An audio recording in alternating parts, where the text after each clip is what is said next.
Hey guys, welcome to another episode of the Vinyl Den, your channel for record collecting by record collectors. I'm Nick. Today, checking out this new album from Wet Leg, Moisturizer.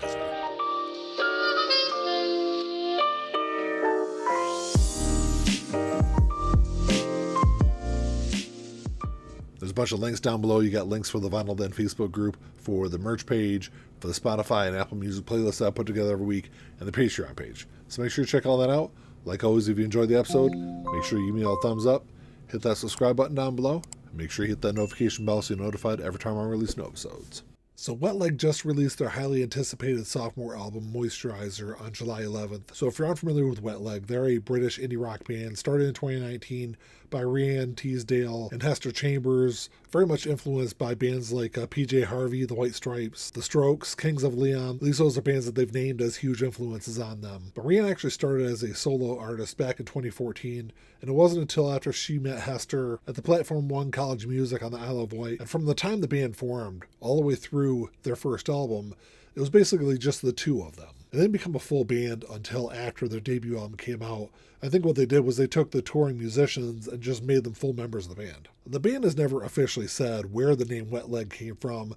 There's a lot of ideas floating around the internet. I think the most plausible ones are, I read somewhere that Wet Leg is actually a slang term for visitors to the island, which I guess that makes sense. And then the other one I read was, actually I think somebody around the band or someone from the band or associated with the band said that they just sat down and they're making a list of like the most absurd band names, and that was one of the names on there. So they picked the name Wet Leg almost as a joke, which out of all the ideas out there, I think that's the one I really want to be true, because it's a really kind of funny way to pick a band name. But Wet Leg is this really interesting blend of, indie rock with new wave. There's some post-punk on there also, all blended together to make this really unique sound. So the band's self-titled debut album was released in 2022, and it was met with widespread critical acclaim. It hit number 14 on the Billboard 200 here in the U.S. The band was nominated for Album of the Year at the Brit Awards. They won Grammys for Best Alternative Performance and Best Alternative Song that year. They were nominated for Best New Artist also. And with the success that they had on that first album, a lot of times it can be difficult for a band, especially a younger band, a newer band, to follow that up, because there's a lot of pressure on them.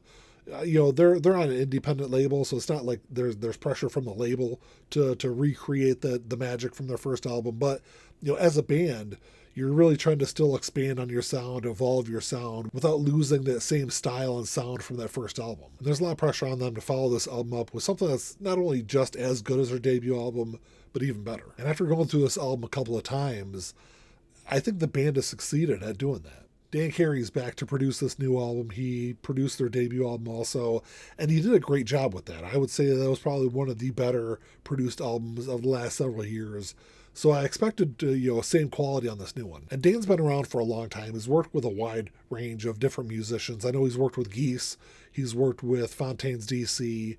He worked with Franz Ferdinand also. And he owns the label Speedy Wonderground. He's worked with a lot of those artists also over the years. And across this album, I think Dan did a really good job of helping them evolve their sound without losing the band's identity. Because I think part of the charm on their first album was, it was just the two of them. So it had this more minimalistic sound. So now that they're this big, full 5-piece band, it really kind of changes the dynamic of their music. And on Moisturizer, I think Dan helped them bring out this bigger and bolder sound while still keeping the humor and the wit that they had on that first album. The sound on Moisturizer is more varied, it's more layered, which I guess is a byproduct of having that full 5-piece band around them. It doesn't have that overproduced sound and style that a lot of newer rock bands fall victim to today. So their debut album was recorded primarily during the pandemic, and I think they said in the interview that a lot of that was, each individual recording pieces, kind of sending them to the other one. So it was, like I said before, it was just the two of them recording back and forth, but now that they're this big 5-piece band, they're able to capture more of that live sound on the album. They're able to bring a lot of the energy that you would expect from a live performance onto the album. But the album isn't without its issues also. I think on their debut album, they had a lot of those big hooks that kind of pulled you into the music, pulled you into the album. And I think there isn't as many of those on this new one. And even though the album has some of those lighter moments still, overall, I think this is a more serious album than what they did on their debut. It's a more introspective album, and a lot of this album deals with either love or heartbreak or something along those lines. I think it lacks some of that carefree energy that their debut album had. They really kind of gave it that charm. But I think those changes really helped show the progression, the evolution of this band over the last couple of years. While their debut album was very much a 2020s indie rock album, it had some punk / post-punk elements on there. And on Moisturizer, I think a lot of that has been polished away. And it gives the album overall, I think, a cleaner sound. I think some of the raw and roughness on their debut album gave the album a little more of a personality. And some of what made Wet Leg so special on their debut album, some of that's been kind of washed away, and I don't want to see Wet Leg fall into one of those traps of becoming just another one of those slick indie rock bands and kind of blending into the pack. Because on their debut album, they very much stood out, and I think that's why they got so much attention with their debut album, why they were nominated for a bunch of awards, because how different that album was. So after going through this album a few times, the album almost sounds like three different parts, or I look at this album as three different parts. The beginning part of the album, or the beginning third, and the last third of the album, I think are very cohesive, but the songs in the middle of it, I think kind of lack some of the focus that the beginning and the end does. And while it's great to have that fully flushed out sound of the big full 5-piece band, I think in some ways, I think what made their debut album so great and so special was that close bond between Rhiannon and Hester after being friends for over 10 years. So in the streaming age that we live in, I think having a great opening track for an album is even more important than it ever has been, because, a lot of times when you get people to listen to your album, in the streaming age, people might sit down and just listen to the first couple of songs on the album. And if there's nothing there to really kind of pull them into the album, they're just going to pass over it and go listen to something else. So it's really important to have that big track at the beginning of the album to really kind of set the tone, set the expectations for the entire album. So the album kicks off with what would be the second single off the album, CPR, and it starts off with this really cool driving bass line before it blends into this more like Nick Cave meets Garbage kind of sound. And even though I don't think it's the best or strongest song on this album, I think it ended up being a really good starter for the album, because like I said earlier, you want something that sets the tone for the album, and I think that's exactly what this song does. The second song, Liquidizer, is almost like this lighter kind of counterpoint song to CPR, and it continues that theme of love, which is going to continue across the album. Well, love or some kind of form of it. And then we get to what was the first single off the album, which is Catch These Fists. And while I see the appeal of this song, it's got a catchy hook, it's got those sing-along lyrics with it, it's a song I just, for some reason, even though I've listened to it probably 5 times, it's a song I just can't get into. I don't think it's a skippable track. It's just one that, if I sit down and stream this album again and again, it's probably a song I'm not going to listen to very often, even though I know it's one of the more popular tracks off this album. And there's not like one thing in particular I could point to on this song.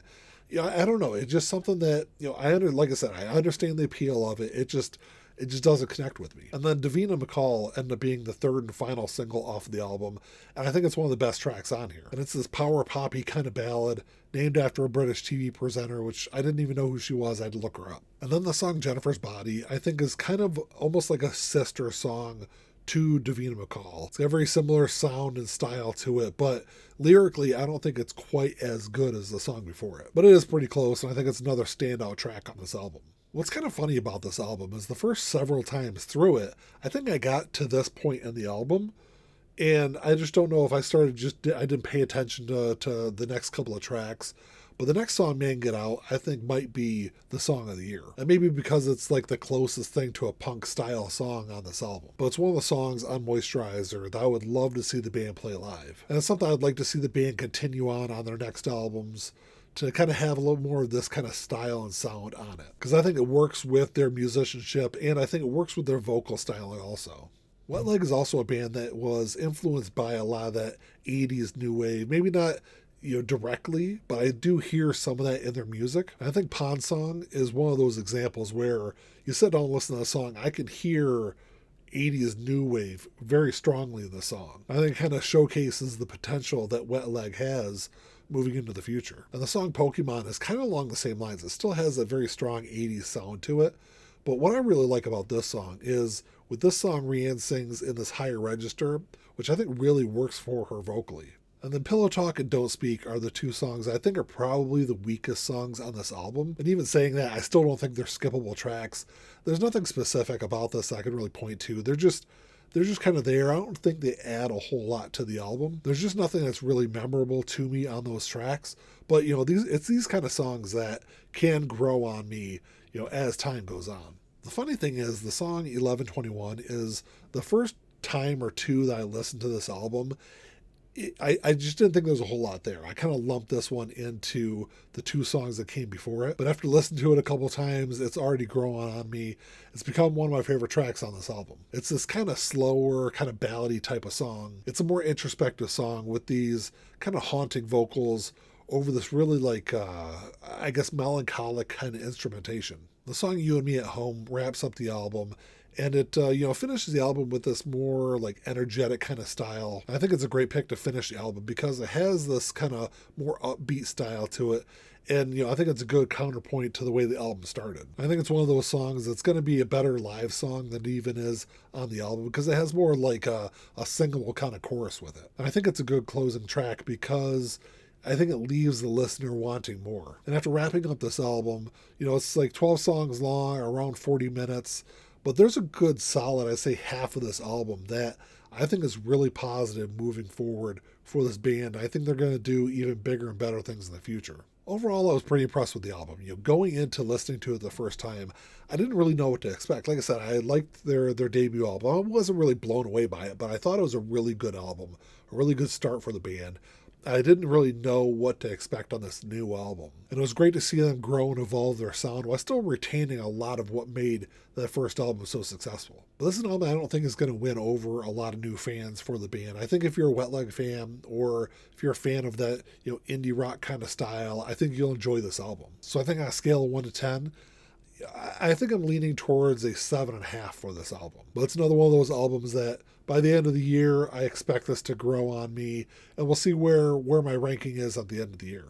So whenever I do album reviews, one of the things I always ask myself is this an album that I would own a physical copy of? And why I think this is a really good album, and I enjoy listening to it. I've listened to it probably at least 5 or 6 times since it came out. I'm not sure it's an album that I'll buy on vinyl. Maybe I'll grab it on CD, but I think I'll listen to it a couple of times. I don't know if I'll listen to it enough to drop $25-$30 on an album. But you never know. If I'm in a record store and I see it on sale, who knows?